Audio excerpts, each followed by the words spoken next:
Good afternoon, everyone. I'm Steve Seepersod coming to you from the campus of Binghamton University, and I'm so excited to have you with us for day two of Binghamton Success Week. And our program today is titled Friend or Foe, AI and Your Career. So this is just one part of Binghamton Success Week. We had a webinar yesterday, AI 101, and tomorrow in Manhattan, we'll have a Metro New York career panel with a couple of speakers and looking at AI and personal branding and things meant to help you in your career. So if you were with us yesterday, welcome back. And if you are new plugging in for today's webinar, either way, glad to have you. Thanks so much for joining us. And this is just one part of what we offer here at the Alumni Association. We exist to serve what it is your primary need, and that's career-focused career development programming. And so we know that's the most important thing you're looking for from an alumni association, and we certainly provide that in many different ways. And I'll pull up our website address here on the bottom of the screen, binghamton.edu/alumni. binghamton.edu/alumni. We have a lot of great content there. Check out our Career Central webpage that we just put together. You can link to that from the homepage. Has a lot of resources, including webinars such as this one, groups that you can join on LinkedIn, and job resources, things that we know alumni are interested in trying to find the next step in their career. We also have a webinar coming up April 23rd, Writing the Next Chapter. So if you're looking at making a career transition, whether it was something you initiated or it wasn't, we'll have an alumni panel providing information meant to help you to find whatever's next in your career. So you can find the link to register for that April 23rd webinar also on the website, binghamton.edu/alumni. In just a couple of seconds, I will introduce our featured speaker for today.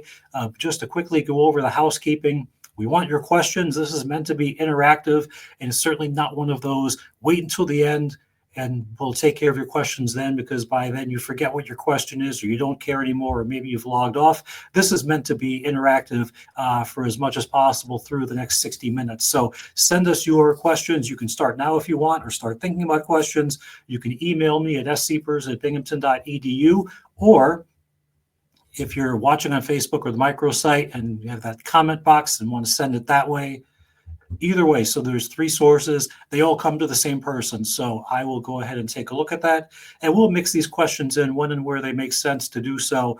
We'll definitely not hold them to the end, but our presenter will allow the last 10 to 12 minutes or so of the program approaching 1 o'clock, and that would be exclusively questions and answers. And so we definitely want to hear from you. Okay, let's bring in our featured speaker for today. Say hello to Glenn Moss from the class of 1975, coming to us from New York City, and has a very impressive career in media and legal that he will talk more about. And we've leveraged him several times to discuss AI, and we had a great session that was at the homecoming weekend this past September, looking at AI from a couple of different angles, and you had some great comments about the legal side of things, impact on careers, and things like intellectual property and who owns the content. We got into all sorts of interesting things. So I have no doubt the next hour is going to be super stimulating. So Glenn, thank you so much for being with us here today.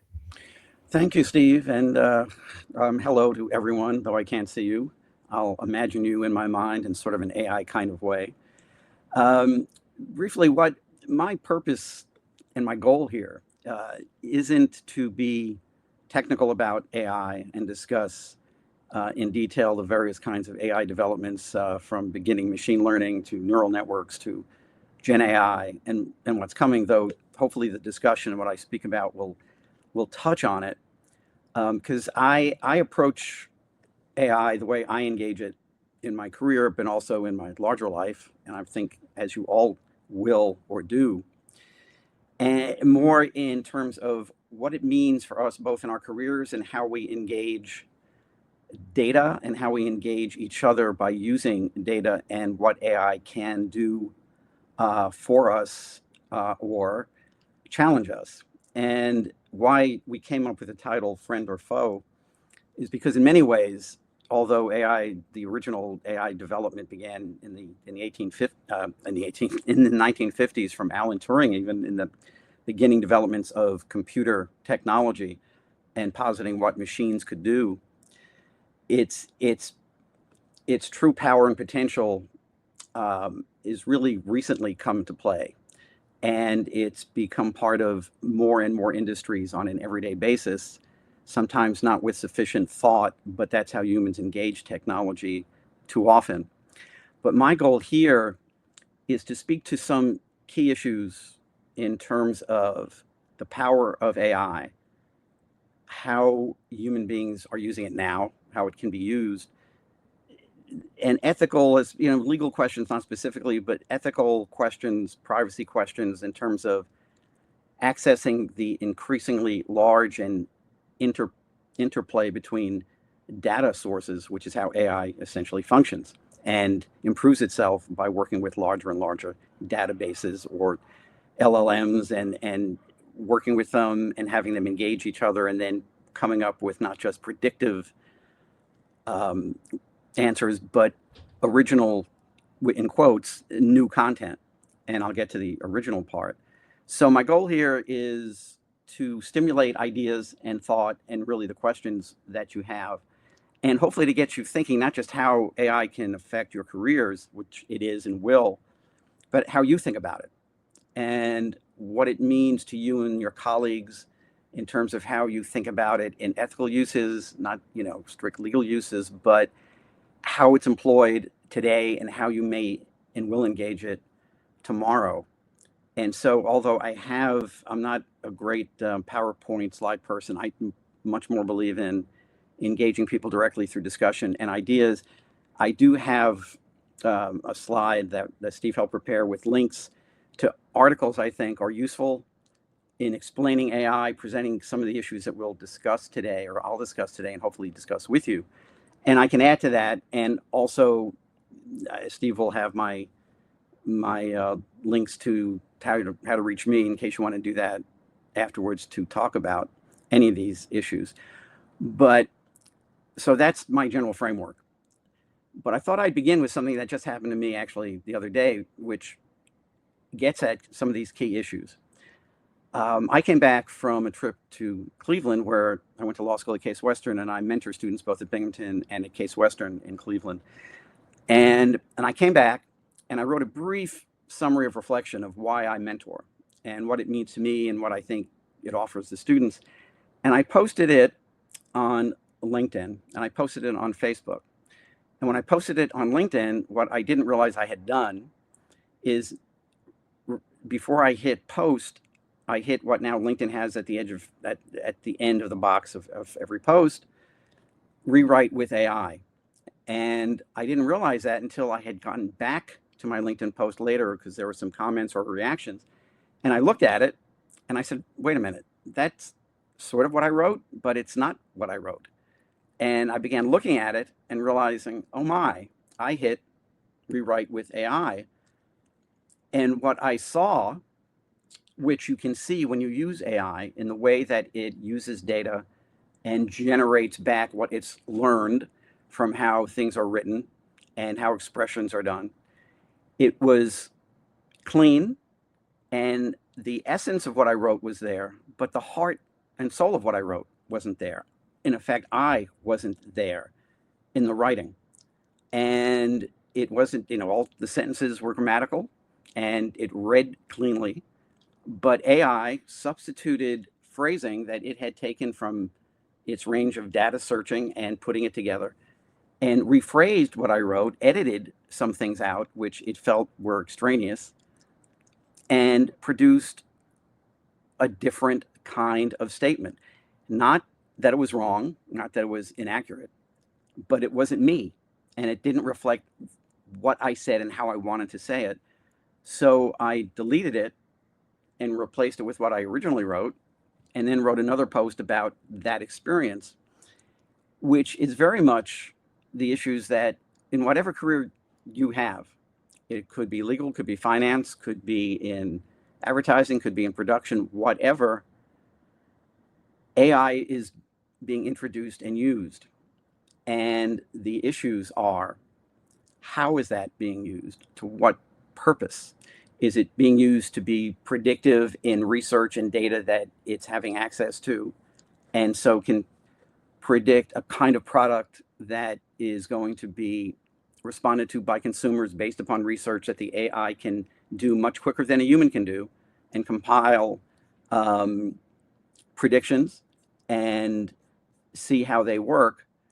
Or is it being used to write and propose how things could be described? And again, it'll do that from the range of data and that it has. And as more data is created and the more sophisticated AI becomes, and Gen AI, it's able to take large amounts of data from different sources, put them together, and from that give you a product or a narrative or a prediction. Now, AI, depending on who you are and what your career is, if you're working in a more analytical science-based field, AI can be incredibly powerful and useful because it can perform analyses and do statistical studies and come up with a range of data and do predictive results much quicker than you could, even using a computer, just you and the computer as you put in information. And that's incredibly useful. But in my field, for example, just as an example, if you're using it to produce a contract, which a lot of AI programs and companies are now saying that they can do for you, you being lawyers, and save you time and save you effort, yes, it can take a ream of information from existing templates and forms, which an AI will do from anything you do, from financial modeling to legal writing, and produce something. But the challenges there are specifics and there are nuances that no matter how wide and deep the data being analyzed, the AI program will either not see or not reproduce in a way that you want it to. And so it's one thing to have a template offered to you, which is useful. If you don't have one to work with, an AI program can give you one. But at the heart of the issues that I think we all need to think about is the human interaction and control, so that I could have an AI program produce a contract for me in the field that I work in and at the moment. But if I don't go in and look at the key elements, which often are somewhat technical, but narrative description and service descriptions and key points that you would negotiate with the other side, the AI program shouldn't be the one making those decisions for you, even if it looks clean.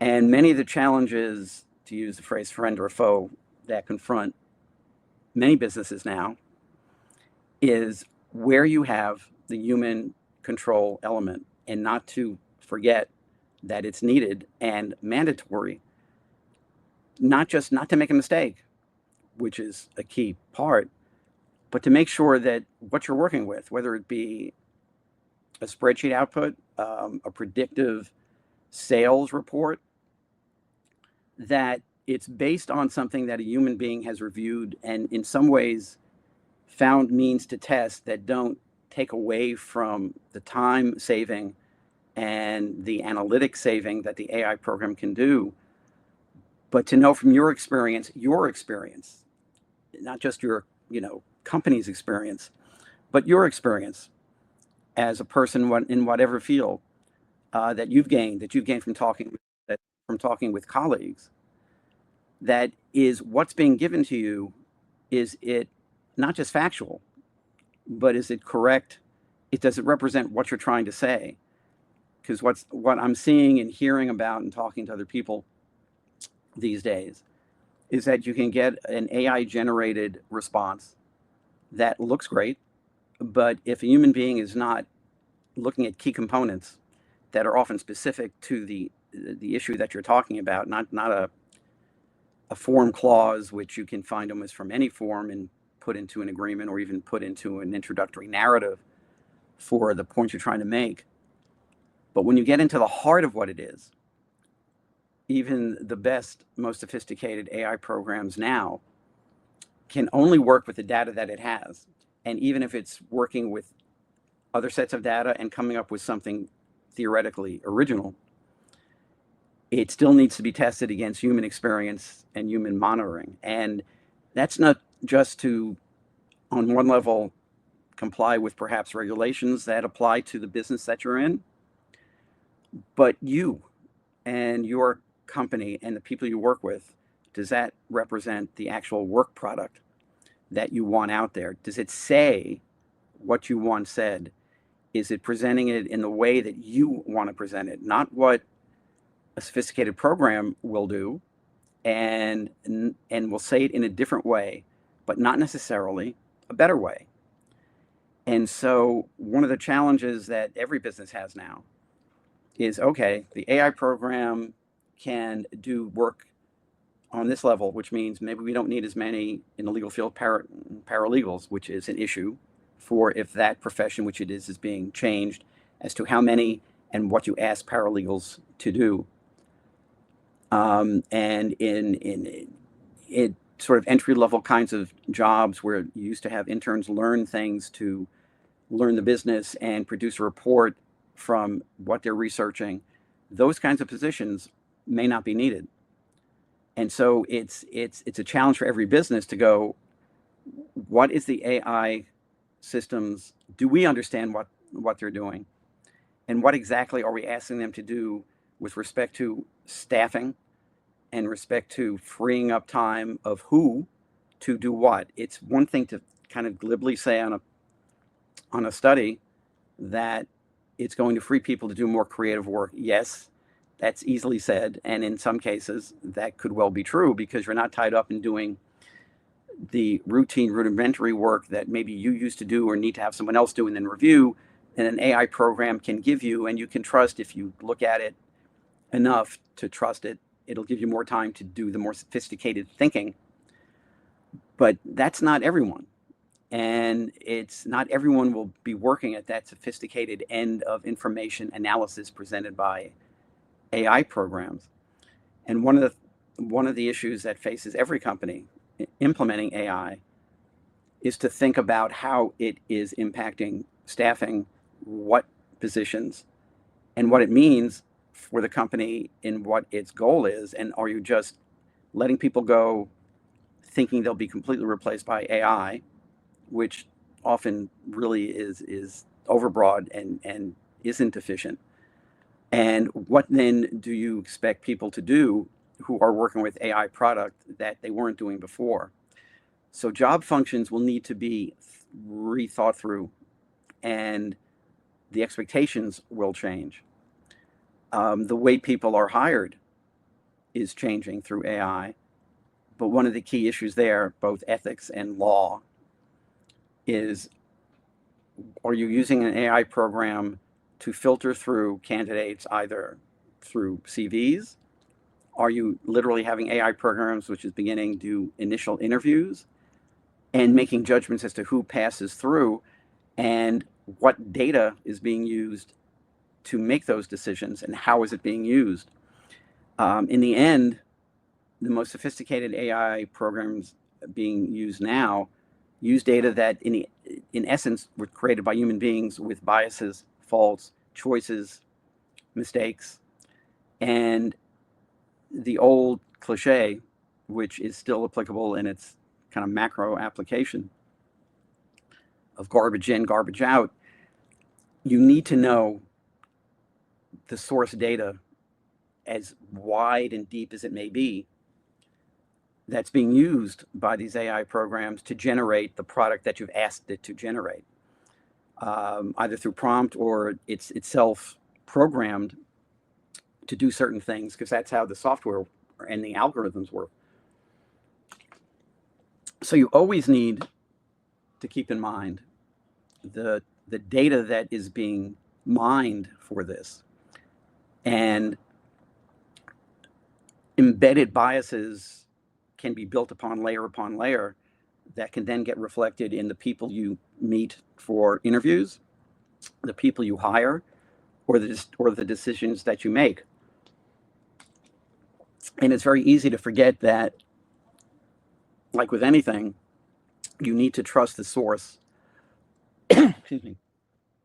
And the AI programs will create a buffer for you that you can get caught up in and trust it without thinking about it. And the human factor of monitoring and input needs to be in there in terms of analyzing what the AI program is giving you, at least occasionally and randomly, to check to see what you're getting and how it's being presented and how it's being used by the people using it and how they're making decisions based on it. So you need to incorporate, so you need to set up, to use the phrase guardrails, you need to set up who is employing the AI programs. Do they understand? They don't need to be data or computer scientists, but they need to understand enough what it's doing and what it's being asked to do and how they can be trained to look at the product and measure it, because that's a key function. And so a guardrail is you need human monitoring, which is another kind of function that will be a new job growth area. But then think of the ethics and laws as they apply to whatever function you or your company does, as to how the information has been gathered and how it's being used in the outside world. One of the things that the company I work with, it's owned by the French company Orange, based in Paris, and they're using AI, but they're using it in a way where it's pretty much all internal, in that they're not letting AI product get out externally without being really reviewed and vetted because of a concern, which is legitimate, of confidential information, proprietary information that Orange or any company would have embedded in what the AI program is researching and putting together and analyzing and offering a product based on it, or a prediction based on it, or a suggestion based on it. And if it gets out into the outside world, if you're talking to a third party or a vendor, you can have a confidentiality clause which is rendered meaningless in an agreement if in fact you've let it out there already and someone has seen it. It's really impossible to bring it back. So these kinds of guardrails are important and are really needed. Another example, if you've followed it, it's part of what I do a lot, is in the area of copyright and infringement.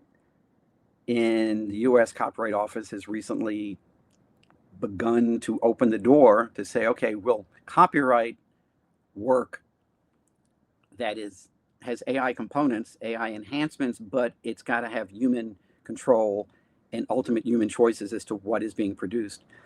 Well, it's easily said. The issue is, how do you do that case by case by case, which is each one's going to be different.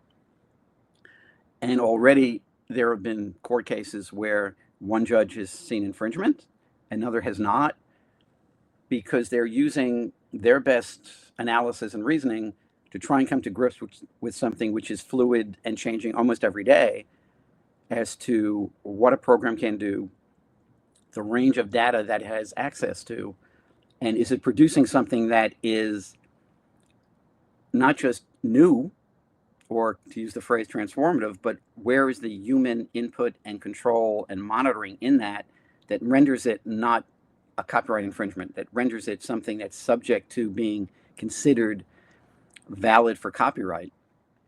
And it's an open question that's being debated and challenged every day, not just in music, in what is used in news sources, how information is being put on different platforms by AI programs, and in concepts that were traditionally sort of understood, sort of like fair use, are being completely upended, because it challenges the concept of how much information is being used versus, is it just a bit to create something new? Is it a lot? How is it being used? And so issues that people felt somewhat comfortable with are no longer comfortable. And technology will do that, and it has done that every time. You can even make an analogy to how social media in its development and misinformation, false information, is a subject not just politically ideology, but we all use when we engage social media. Is how was it put together? Was it looked at? Was it looked at by a human being at all? What is the intent of it? Is the intent to persuade through misinformation? All of these questions are valid, which gets to back to the question of ethics and how are you making choices, your colleagues, your business making choices in how it's using the information and putting it out there for use and consideration by a third party, whether you're negotiating a deal or whether you're making a point that you want to persuade people to act in a certain way. It's a core issue that there's no answer for it today. There may well not be an answer for it tomorrow because the technology changes all the time. The way AI generated information is used or not used changes every day in pushing boundaries and pushing envelopes. So to me, it's the responsibility of all of us, whatever we do,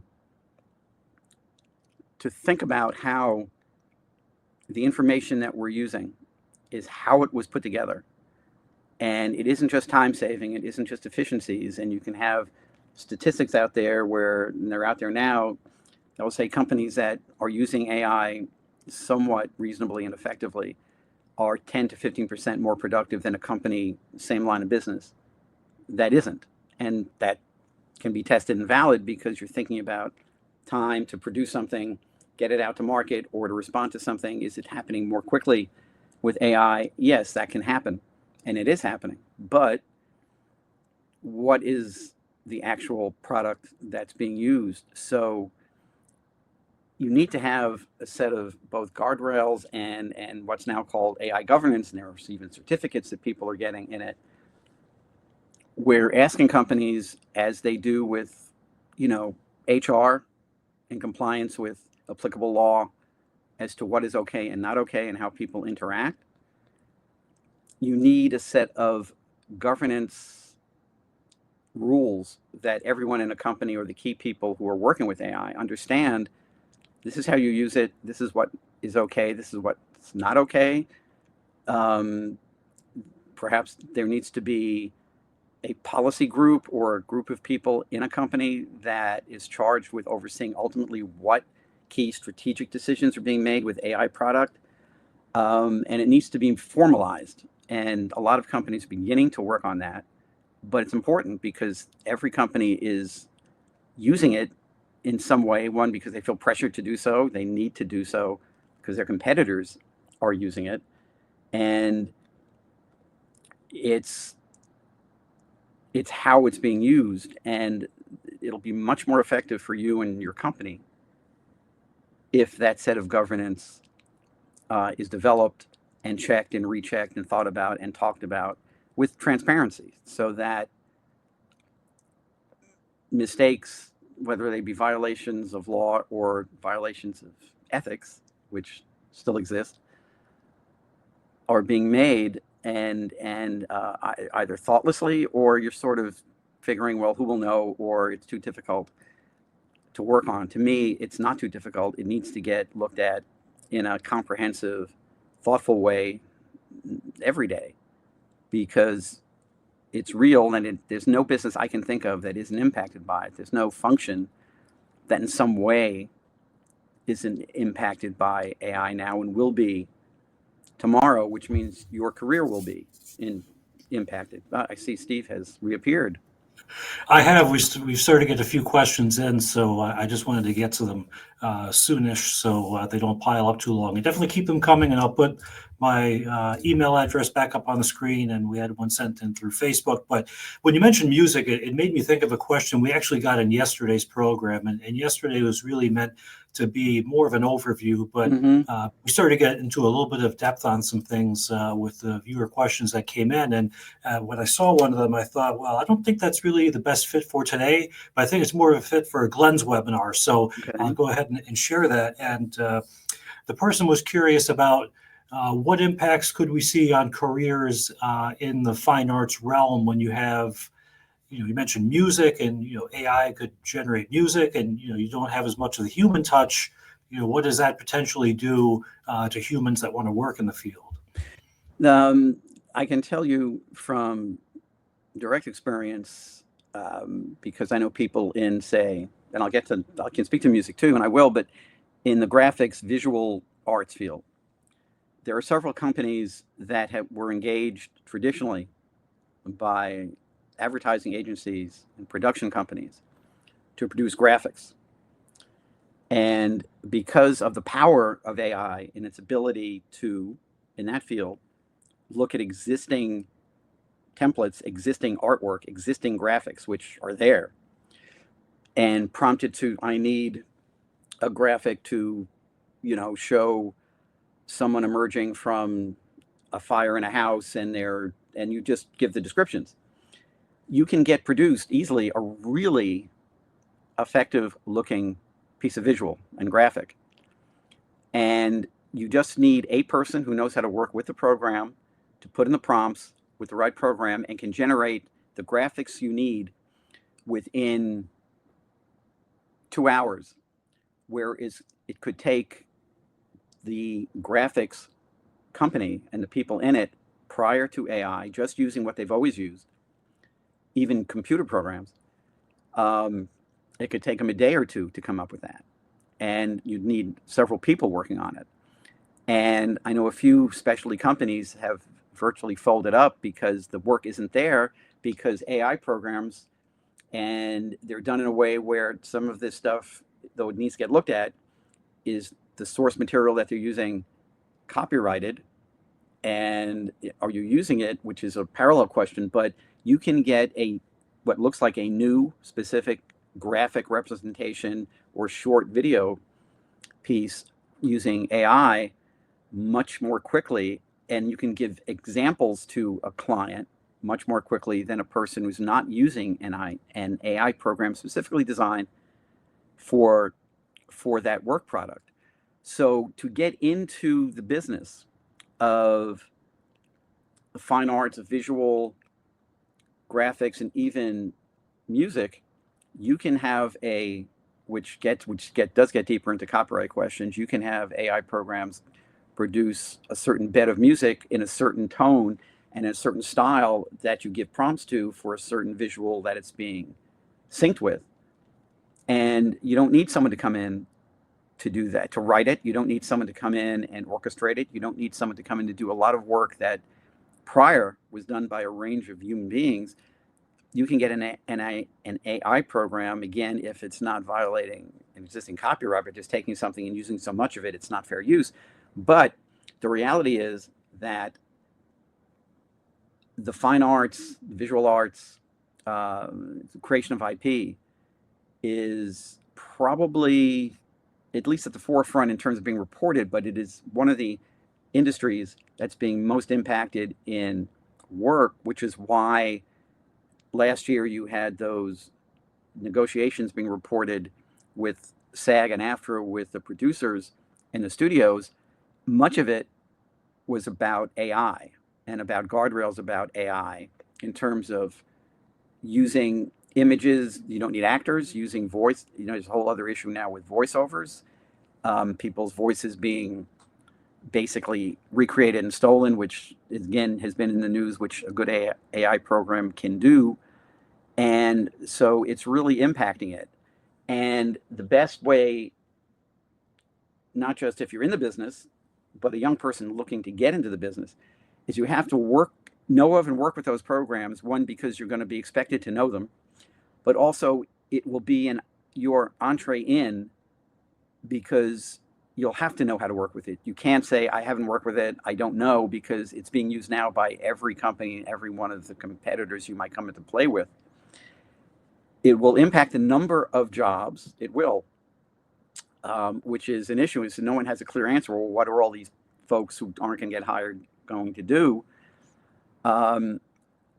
Ideally, as more people become familiar with working with these AI programs that are being used in that area, it'll open up more jobs for that. But right now, it is impacting the number of entry points where you used to learn to create graphics, you used to learn what it was like to orchestrate music. Those opportunities are now more in a funnel as producers of content get pressured by, if they're part of a public company, or even if they're not, they're pressured by the C-suites or by stock analysts to say, well, you've got to become more efficient. And one way, on the surface of it, the best way to save money and to become more efficient is you need less staff, and you can produce content with machine learning or with AI. And that is impacting Hollywood, to use that broad phrase, and the creative industries in serious ways. And there aren't any easy answers for it, not just on the multiple issues of job creation, opportunity, but also copyright and ownership of IP as to what is truly original. Are you giving credit to copyright sources that you're using to create this product? And those issues are being talked about, litigated as we speak. But it's no question that it's impacting the number of opportunities you can have and the kinds of opportunities, because it is much more efficient to use AI programs to produce certain elements that go into any finished IP. And it's music, it's graphics, it's special effects. All of that can get produced much more quickly using AI now. And that's what companies are looking to do. Rather than hire 20 people, they maybe need 2 who know how to work with the program and can produce even more product to consider than those 20 people could do in a longer period of time. So it's a serious issue. Music, it goes back to, in effect, the early days of rap and hip hop with sampling, and there were cases out of that, as you're taking existing IP that's owned, you're incorporating it into a new piece, but it's there, people can recognize it.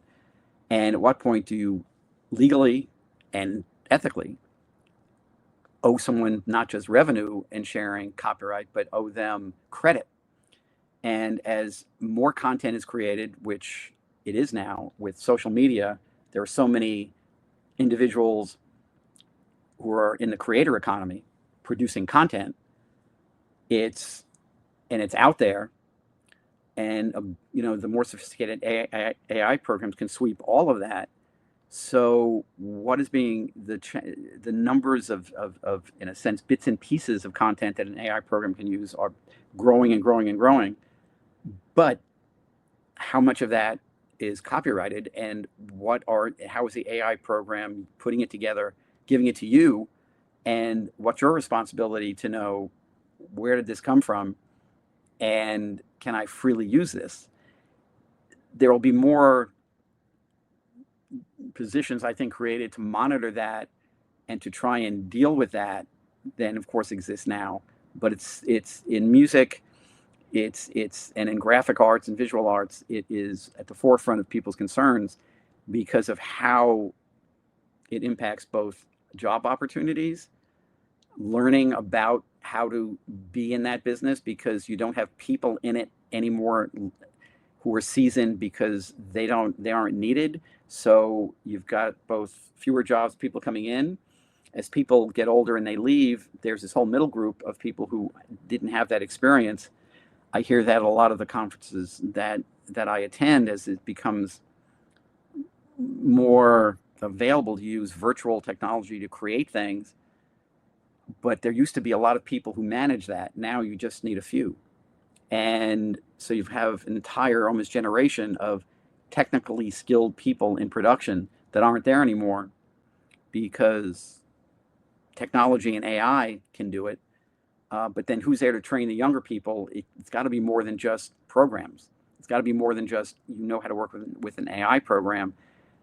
You lose that whole passage of information, training, and experience as human beings are sort of phased out, and the pressure of keeping your stock price up or showing a profit or loss means that you're making short-term decisions in not hiring people to produce what looks good and good enough. And unless someone thinks that they own something and will sue you, you'll feel it's clean. You can make all of these decisions that are legally and ethically questionable but there are pressures to make them.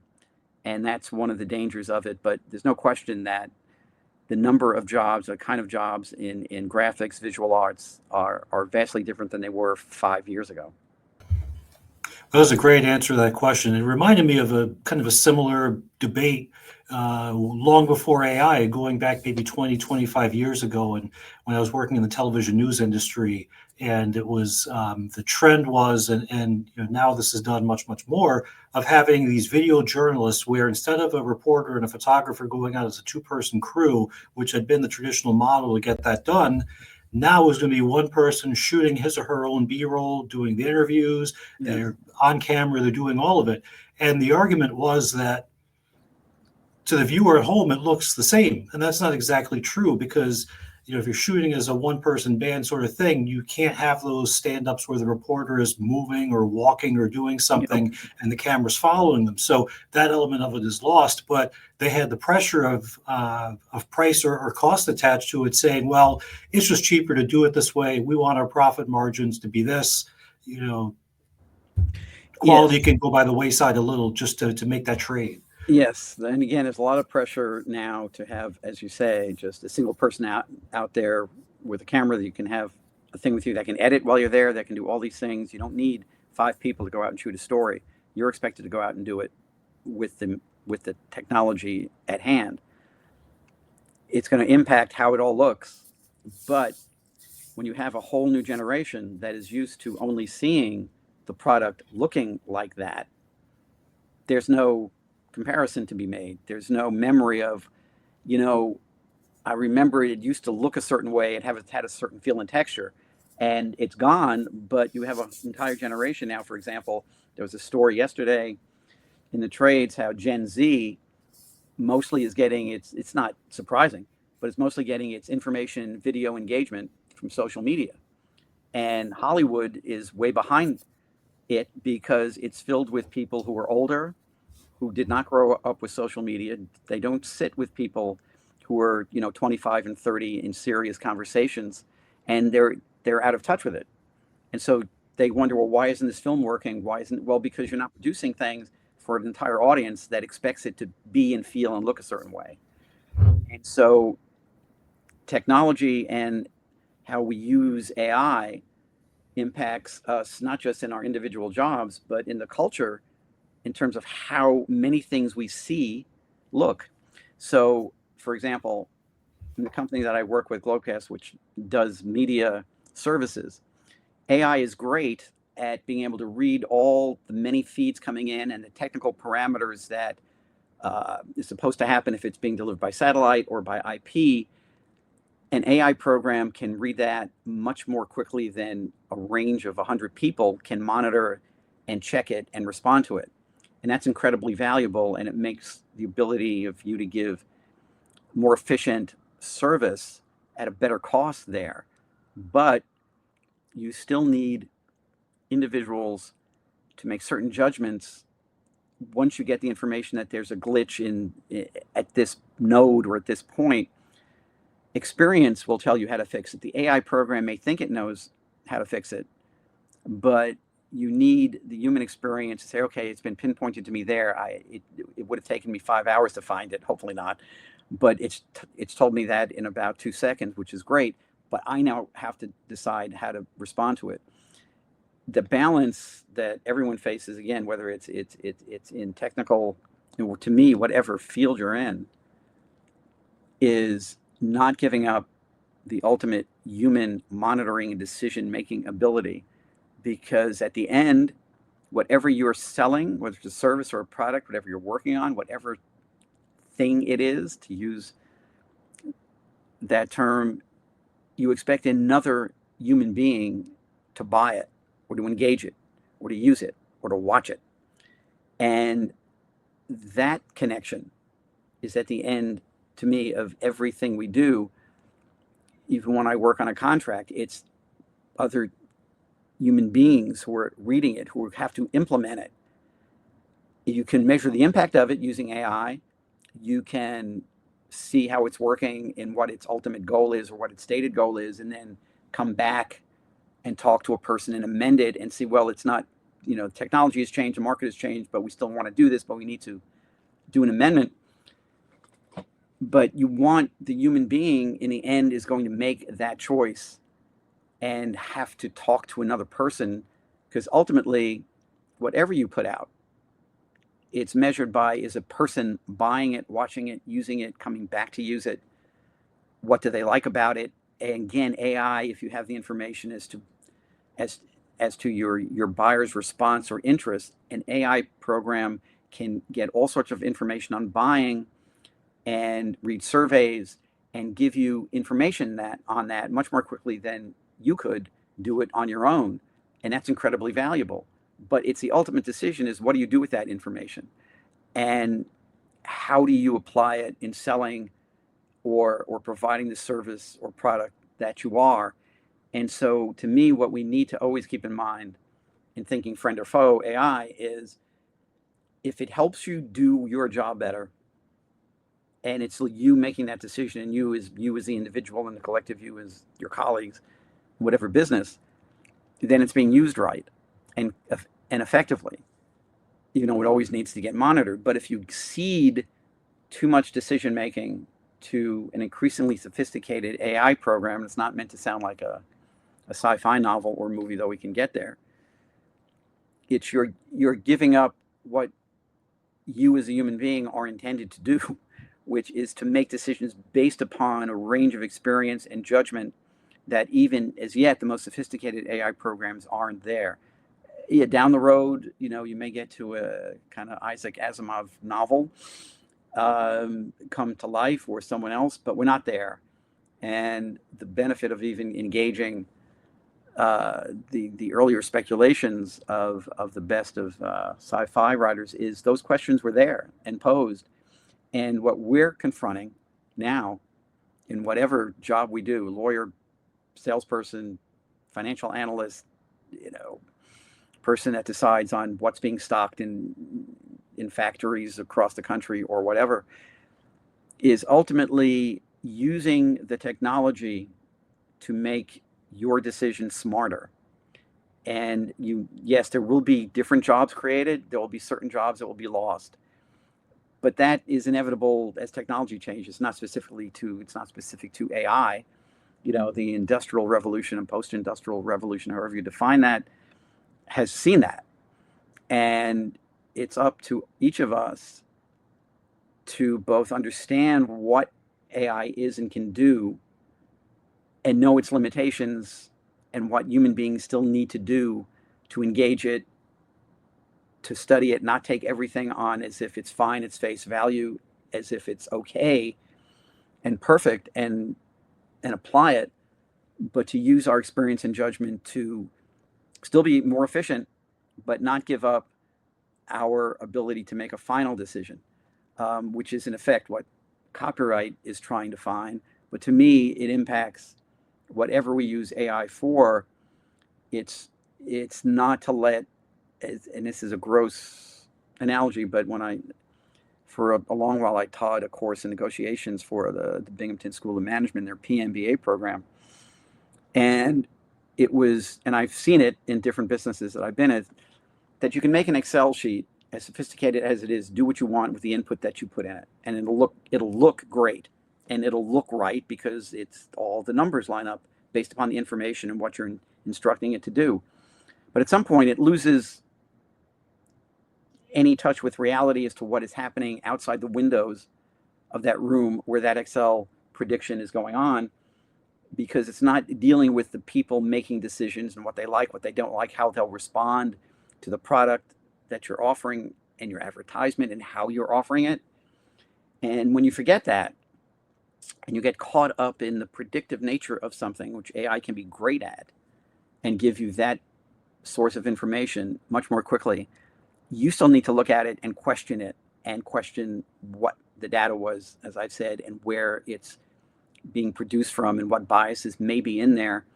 Because in the end, you're the one that's charged with making that decision, not a sophisticated Gen AI program, which will look great if you look at it, but doesn't make it right or better than what your decision could be using the information you have from those programs that allow you to make a deeper decision, hopefully, because that's what people mean when they say, well, you can work in more creative and more strategic ways.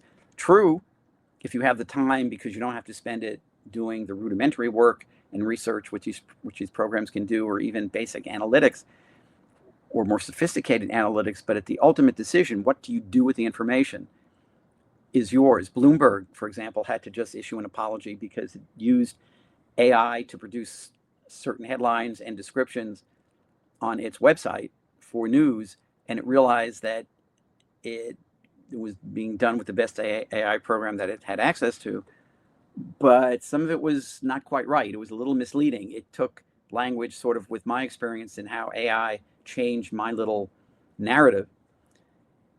It missed what you were really trying to say, and it had to apologize and say, no, we're going to have actual journalists look at it first and review it before we put it out there. It's easy to let a sophisticated program or technology do something for you, because you feel like you don't have to sweat it, and it feels easier. But that's to me, ethical and legal questions then come in as to, are you using it not just efficiently, but are you using it effectively and correctly in a way that fairly represents who you are and what your company is and what you're trying to do? And you can't ever give that up, because ultimately it's got to come down to a human interface and a human decision. But I see a question, or I see your face, so there we go. Yes. Oh, it's 12:52 already. You see my face, and as I had shared before, anytime you see me pop up, it's not just for fun. We have some questions, although the questions are fun. And so, and speaking of fun, I mean, this has really been super interesting, and I feel like I blinked, and we went from like 12:30 now to 12:50. You know, we got 10 minutes left, and a couple of questions come in, and so I want to make sure we hit as many or as all of these before we wrap up. So I'll pull up one here that came to me by email. Education alone isn't enough in a career. In order to perfect one's skill set, hands-on experience is also needed. That being said, if AI is now performing lower level work, how can recent college graduates and lower level personnel gain the necessary skills for their trades and move up within careers? And that is, as you know, as fundamental and basic a question that I believe every company is seeking to address.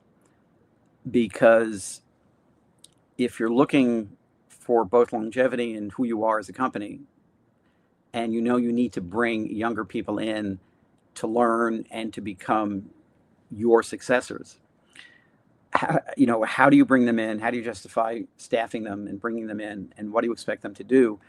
The challenge now is, hopefully, and hopefully, a school like Binghamton will have some basic data science, which I know it does, programs, so people get familiar with at least knowing what these programs can do, and some training with some applicable AI programs, because it's going to be an essential thing to know how to use and engage them and learn the skills that whatever job or function that your company has. And again, there's no guideline that's being put out by any entity or agency that this is how you do it. I think each company has to make that choice as to how it uses AI and how it incorporates it with training staff. Ideally, it would allow you to train staff more quickly and allow them to step into more sophisticated work more quickly, because the rudimentary stuff that they might have to have cut their teeth on, to use that phrase, will be done.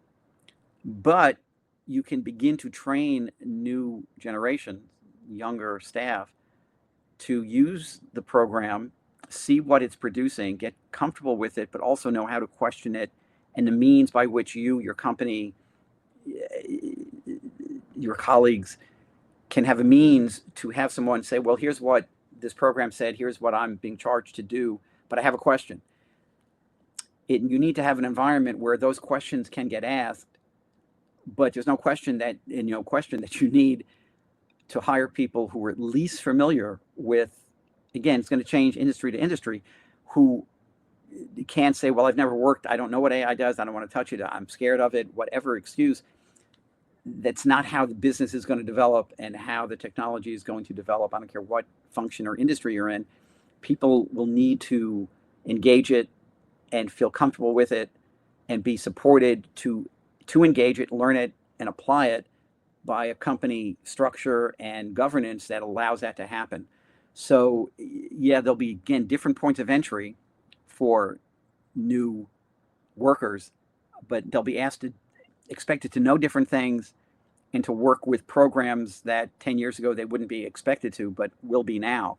And that, I think, is something every company has to really step back and think about, how it's staffing. And it can't be done haphazardly. To me, it needs to be a company culture, HR, management, thinking about, okay, here's the technology. How are we using it? How are we bringing in people to use it? How is it changing our staffing needs? But how are we training staff and expecting them to have a future here, to the degree that people, think where you want to be 2 years, 5 years, but the technology will change. But yes, all of that needs to get thought through carefully. And there isn't an easy answer, but there are ways to make it work, but it has to be talked about with the people in place now as to how that's going to be done. I've got one question that came in by Facebook, and this platform allows me to just hit something and pull the text on the screen. So let's see how that looks. It's kind of long. It may cover us up, and I may have to pull it back down, but it's not bad. Okay. I think we had part of this, or maybe all of it, answered earlier. Yes. So we just want to make sure that there are efforts, because the issue of, that was going to be touched on, to agree, I know we're running out of time, is privacy and how programs use your data, because it has access to it to think of who you are. This issue even predated AI to a degree, although AI programs were in the background in how people engage and buy online. And it's an issue that's still getting resolved state by state. The EU has much more stringent controls over that than really America does. And right now, I'm not sure where America will be. It's still struggling on how to regulate access to and use of private data, and how things are actually used anonymously, and you don't know who that person is, but their preference is XYZ, but they don't know who you are. It's easy to say that's what the program does, but ultimately it's looking at you, and the challenges there are keeping private data private, and how that's actually handled, and who has responsibility for it, and what are the incentives and the issues if you violate it. To me, it's very fluid, and it's been thought of but not thought of enough. And we all go shopping online. We all give our information up. The idea of opting out is great, but how many people do it? Is it visible? Does it really function that way? Because once you engage with a program, you don't really know unless you seek the information and how good the company is in giving it to you, and what laws require them to. But that's a real question, is not just protecting our private data in the information that's out there for AI programs and companies doing research to find out how people, targeted demographics, are responding or predicting how they'll respond to a product or an idea. But those are real questions that states are coming up with different privacy laws on that. Each state in the United States is, so it's difficult for companies to figure out how to comply. How it involves children's data is a whole separate but truly serious question. So it's being dealt with, but it remains, again, fluid. And anyone who would tell you that your data is, being fully protected would be telling you something that would be an ideal and a dream, but not real.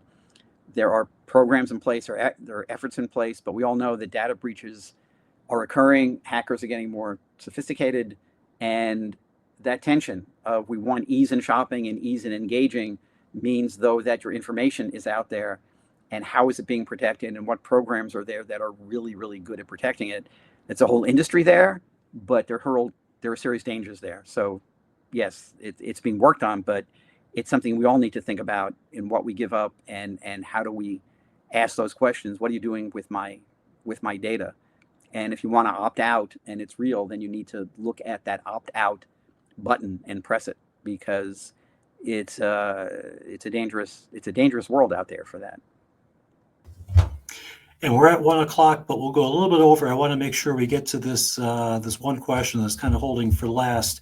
And again, after the program today, I'll be sending out an email message as a follow-up to the content that we had here in this webinar, and we'll have a bunch of links to helpful articles that you may find interesting. And if you have any questions that you want me to pass along to Glenn after receiving the email, feel free to reply to me, and I'll pass those questions along and we will get them answered for you. But definitely a lot of great content will be shared, much more than we can do within the 60 minutes, but that's why we'll provide these links at the end of the program, so you can take a look at these as you're at your leisure and have these as a resource whenever needed. So take us to the last question of this presentation is coming from somebody who's in the legal space. He writes, as a fellow lawyer, how do we avoid becoming obsolete in the practice of law as AI is being developed to perform many of the repetitive tasks that previously generated substantial work for lawyers? Generally speaking, will there be enough jobs available for people in the future who know how to use AI, and what will the rest of humanity do? As with other technologies, I am concerned access to AI during this critical phase of development will once again be limited to the select privileged few. Well, I'll try and quickly answer it this way. I think the nature of legal work will change in that it will shift more to the experiential strategic thinking and more detailed, nuanced engagement and negotiations that no AI program, to me, could ever really do. If where it'll impact is how, as new associates in firms say, we're trained to do certain things. Well, discovery has been, greatly impacted by AI. Even doing certain basic memos and briefs probably can get done in some way by AI, though it will need people to check.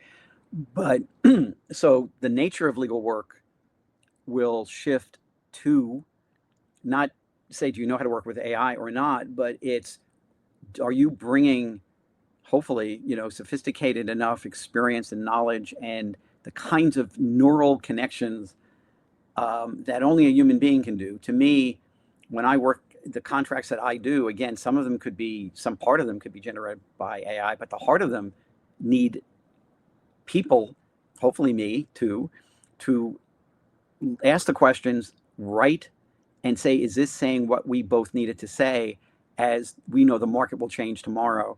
And even if the contract is signed, there'll be factors that impact it. So on that level, lawyers will be needed, just not doing the kind of traditional work that was done to train people. And so the legal profession needs to confront that as to how it will handle training and how it will use lawyers and train them. But as many jobs, I think different jobs, but not necessarily as many. But that's just my gut feeling. I know applications to law schools are up, and I'm not, no one can tell what the job market will be. But there's no question that AI is going to impact, to me, every industry. And it's how each industry and how each company uses AI efficiently, but remembers the value of human beings is in their experience and judgment that's built on the kind of neural connections and activity that no AI program could hope to reproduce. And even the best scientists don't know exactly how everyone's brain works differently. We all have skills. We all have, ways that we think and apply knowledge that someone else doesn't see it the same way. And that's the ultimate value of who we are, that we bring to whatever job function, and not let to think that AI is going to replace all of us, because to me, however sophisticated, it's still being designed by human beings using data created by human beings. Even data that's being created by AI itself, you get into a loop there. You will always need human beings along that chain to make the ultimate decisions or to make the more sophisticated analysis and application. But that takes, thinking about it every day and thinking how to incorporate this new technology into how human beings work and produce.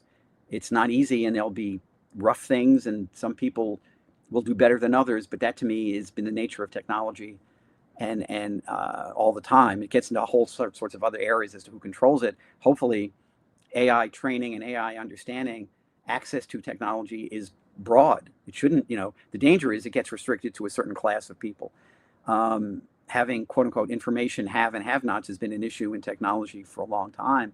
And it's a real one, and it's a dangerous one, because you can create classes of difference and opportunity just based on information access, information skills, information analytical ability that creates, there could be wealth disparity, yes, but there's also information analytical disparity in how we train our population to work with this stuff as jobs change. And that's the challenge we all face as a society. Anyway.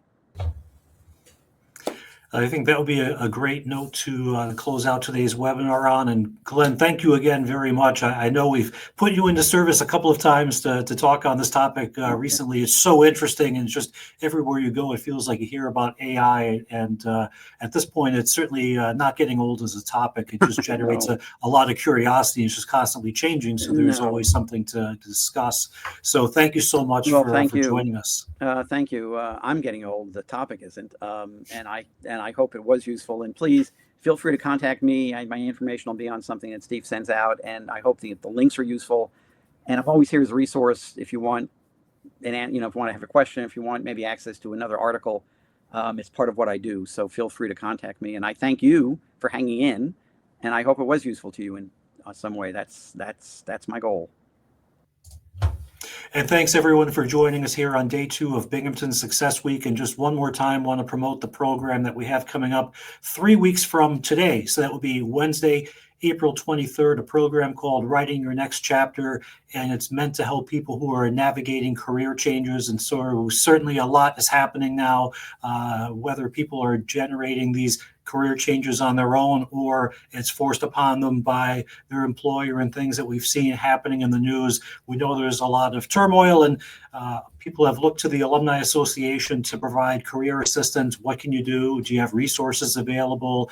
Can you share advice? Things like that. And so the Career Central webpage, that's linkable off of our homepage. And so you go to binghamton.edu/alumni, and one of those 3 cells there, the very first one, has the link to the Career Central webpage.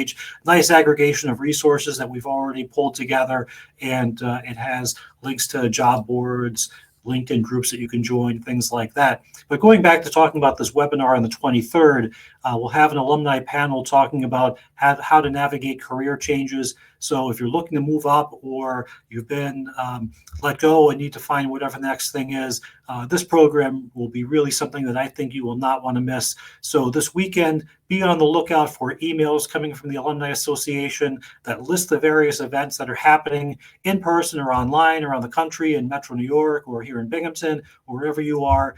Everybody should be getting an email of some sort, and look for the link to register for this program.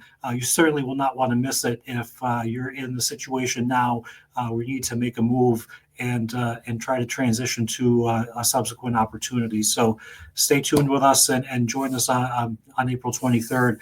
Should be a great, a valuable program. So I thank you again for joining us here today. For Glenn Moss, I'm Steve Seepersod. Have a great rest of the day, and we'll see you on the next webinar.